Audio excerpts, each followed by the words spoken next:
First of all, I want to thank each and every single one of you that are here today. 150 plus people have come out in support of this press conference, so thank you so much for being here. Like Avery said, my name is Terri Pickens Manweiler, and I'm the Democratic candidate for Idaho Lieutenant Governor.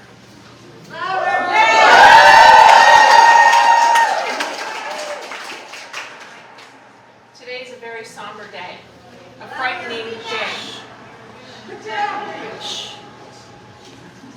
Today, the United States Supreme Court rolled back the clock 50 years. 50 years. Yeah. Women and pregnant people no longer have the protection of the fundamental right affirmed to them in 1973 with the decision in Roe v. Wade. The fundamental right to bodily autonomy, the freedom to make intimate and personal choices that are the center of personal dignity, a freedom I have known my entire life. The U.S. Supreme Court's decision today to revoke a woman's right to medical choices, in this case to choose to have an abortion, erodes the freedom of every Idahoan and every American. First, I want to say, the Idaho Democratic Party stands with the women and pregnant people in this state that are scared, that are confused, and that they don't know what to do. Let me be clear.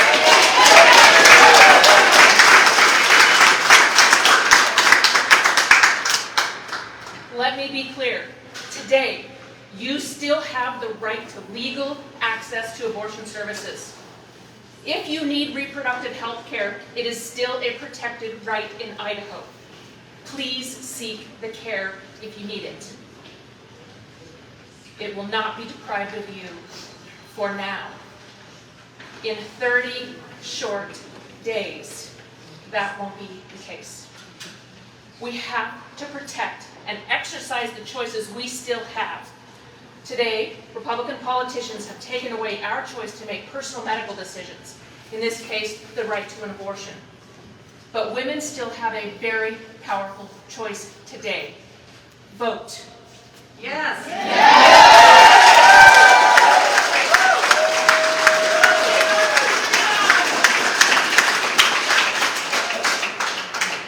A strong majority of Americans, 62%, oppose the monumental decision to roll back that right for women to have a right to choose.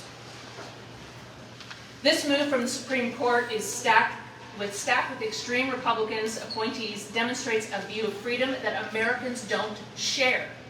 It's not the view of the American people. In our state, the GOP supermajority has already passed two horrific anti-abortion laws. Senate Bill 1365 passed in 2020, signed by Governor Little. It criminalizes abortion 30 days after the decision in Roe v. Wade, which is today. The clock starts today. We have 30 days left of bodily autonomy. But the insult does not stop there. This year, the extremist supermajority also passed Senate Bill 1309, criminalizing abortion to medical providers, and also putting a bounty on those medical providers' heads for $20,000. The Texas-style abortion bill allows families of rapists to sue medical providers if the victim seeks or obtains abortion care in Idaho. Idaho, it's time to wake up. I'm officially sounding the alarm. It is painful and frightening to know that my daughter has less freedom growing up here than I did. Idaho has targeted her freedom, and it's not the first time. This happened in 1990. Idaho then passed the most extreme anti-abortion law in the country. Then Governor Cecil Andrus rightly vetoed that legislation.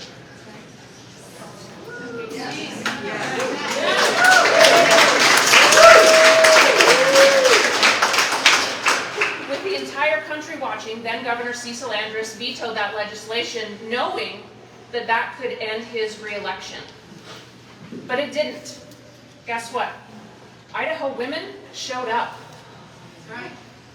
In fact, that year, Governor Andrus was re-elected by a wider margin than before, and Democrats made strong strides in taking back control. in the House and Senate.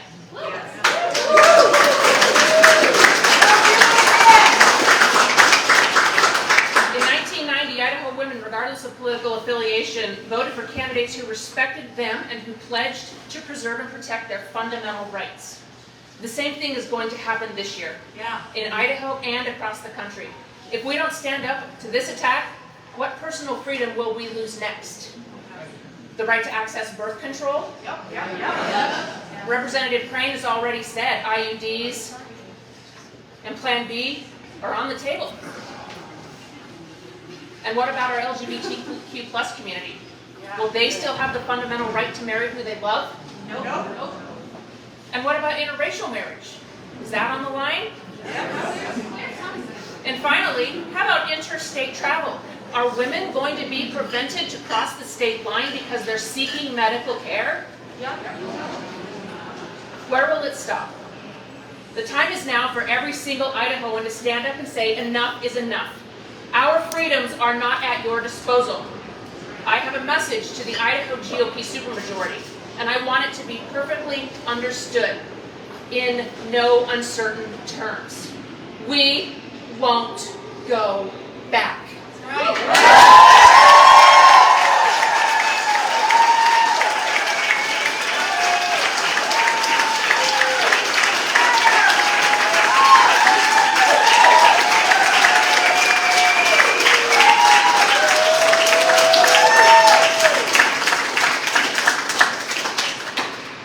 going to turn it now over to Representative Ilana Rubel. Thank you.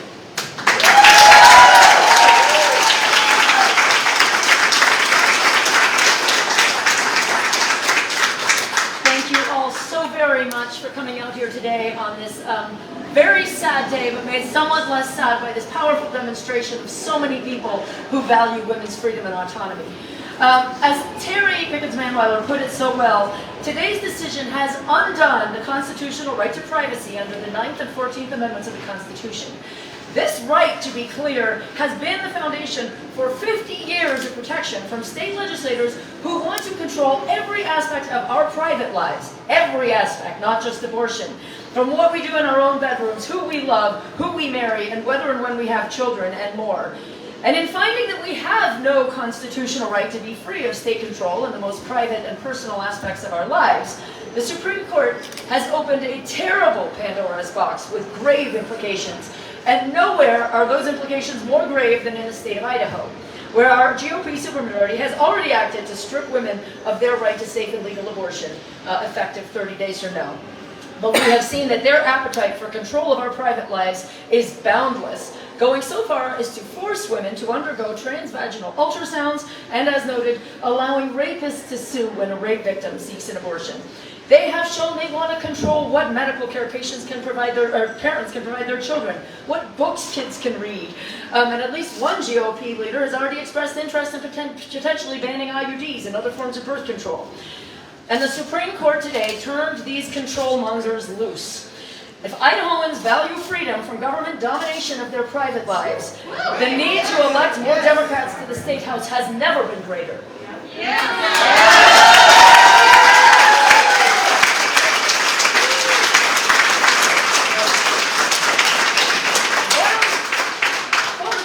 Politicians in this building thump their chests nonstop about, quote, saving babies through these abortion bans. Their rhetoric is starkly at odds with reality and with their own actions. While bans on abortion might send a strong message to women that their autonomy is not valued by their state legislature, and they certainly inflict cost and difficulty on low-income women, these bans are actually a stunningly ineffective way to actually reduce abortion. The facts show that abortion rates are actually higher in places where abortion is restricted than in places where they are not. Because the vast majority of women who want abortions will find a way to get them, whether by leaving the state and going to a jurisdiction where it's legal, or, we hope not, but inevitably we know this does happen, by pursuing illegal and unsafe means. But abortion rates, ironically, are lowest in places where they're perfectly legal, but where services are provided, where there's access to contraception, where there's access to informative and accurate sex education, where there are policies in place, where women have livable wages, paid family leave, affordable child care. the truly effective way to reduce abortions is not to commandeer women's bodies, but rather to improve access to contraception, improve access to sex education, and make motherhood financially feasible. Ironically,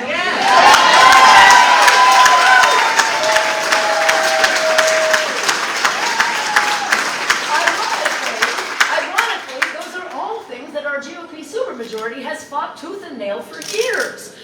So voters, don't be fooled.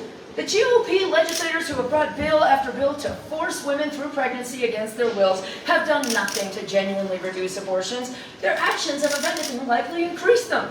For 7 years, they blocked Medicaid expansion, which would have provided free contraception to the lowest income women in the state. Just by doing that alone, they undoubtedly substantially increased the number of abortions in Idaho. This session, they blocked access to 6 months of contraception, making it more difficult for women to access contraception. Now they're talking about maybe banning IUDs. They killed, they brought bill after bill to make it harder for high schoolers to access sex education by trying to make it an opt-in system. They rejected $18 million in funding for pre-K that would have made motherhood a whole lot easier on people. The majority of House GOP legislators rejected funding for affordable housing. They rejected funding for affordable child care. Year after year, they've refused to even consider paid family leave or raising the minimum wage. They have basically undermined absolutely every effort that would genuinely reduce unwanted pregnancy or make motherhood more economically feasible for the women of Idaho. They are only interested in one thing and one thing only, and that is government bans to force women through unwanted pregnancy, and that is not the answer.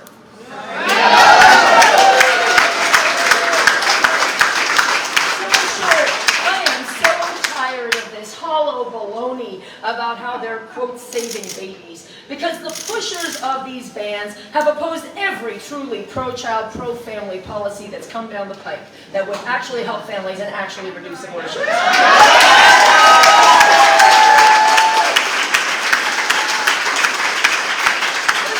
All these bans are really about is returning to some mythical 1950s wonderland where women are second-class citizens who can't direct their own lives and bodies. And I'm not going to send my daughter to live her life in an episode of Mad Men. That's right! I am going to do everything in my power to reverse these bans and implement policies that genuinely support families and genuinely reduce unwanted pregnancies. And if you agree, this is the time to act.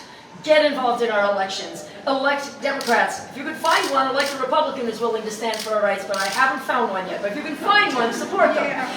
But meanwhile, please elect Democrats who support women's freedom and autonomy and who support the policies that will actually help women and families. This is our time. This is an election year. This is a powerful year where you have a chance to change every single seat in this building. Every single seat in this building is on the block this year. And your involvement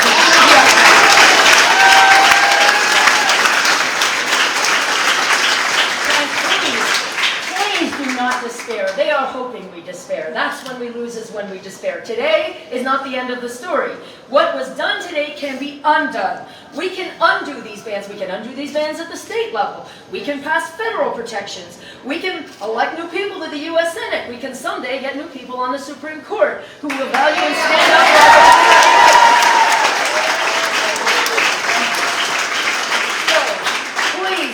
step back, step forward, triple, quadruple your engagement from whatever it's been to date, because this can be fixed and it must be fixed. It is our duty to fight for our rights, and it is our duty to win. Yes.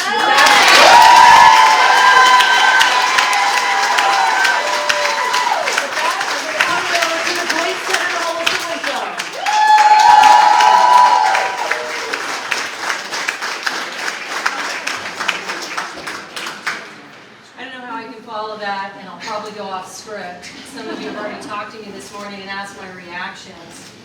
You know, between the frustration and the anger, there's a lot of shame. Yeah. I feel very ashamed. I think back on March 15th of this year in the legislative session, and I remember feeling very ashamed of my colleagues on the Senate floor, because they were actually erasing all the language from Roe v. Wade that we enacted in 1973, had not been touched since then. And that language protected women, protected people who are pregnant, and protected their freedom and privacy to their own bodies and their decisions.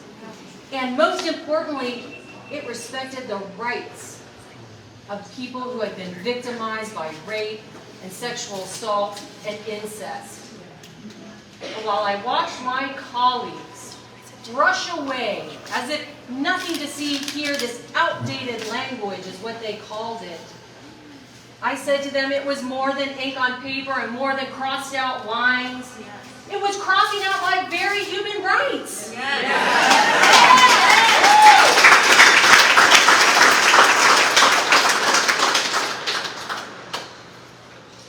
I was very mournful that day because as I stood there, actually before I was pulled from the Senate floor by an objection for the truth, I was mournful. It was a historic day, that day, because I knew they were preparing for today. This day has been plotted by out-of-touch GOP politicians for decades. And we have to respond. And some of you know I have worked decades in the anti-violence movement and with victims of sexual and domestic violence and sexual assault. And to watch my colleagues discuss ideology in the sterile environment of a Senate chamber with disregard of human complexity and choices and the trauma that people experience, I was shamed. But from that shame, we will rise, and as my colleagues have said, we have a duty to fight.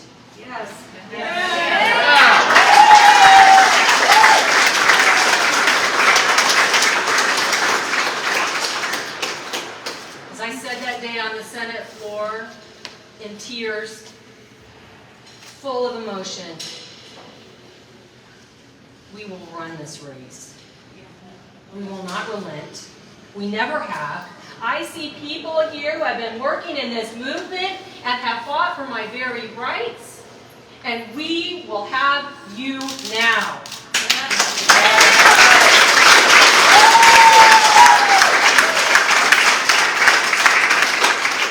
What I love about the room today is the variety of ages. I see students, I see early 30s, I see middle-aged, those who are aging. But that's how we win. We must work together intergenerationally and show people that it's not with, it is, we are going to do this together.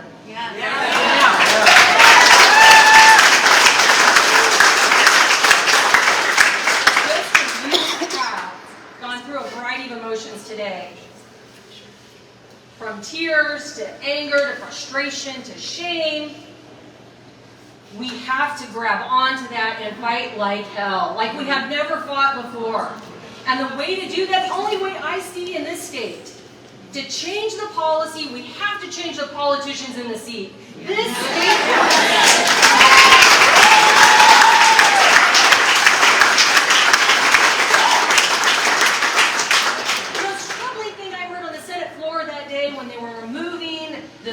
language from Roe v. Wade was that it was outdated. I will tell you what is outdated. Your thoughts, your control, and your subversive acts against my freedom. That is what is outdated. I'm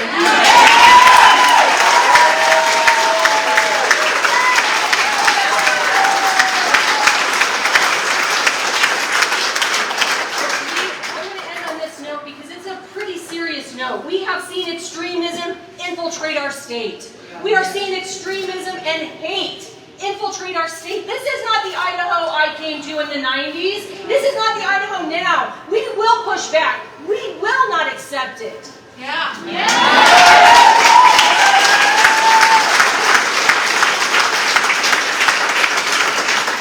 problem with that extremism, what I have seen over and over, is that the extremists are pulling my establishment friends into the melee, and they are resigning to the fact Yep. of trying to keep their job instead of doing their job. To elect Democratic leaders who have been listening, who've been fighting for property tax relief, fighting for our schools, fighting for our bodily autonomy, fighting for everyday Idahoans. That is the way to change, and that is what we must do. So I implore you, everyone who is listening, vote, because your life does depend on it. I have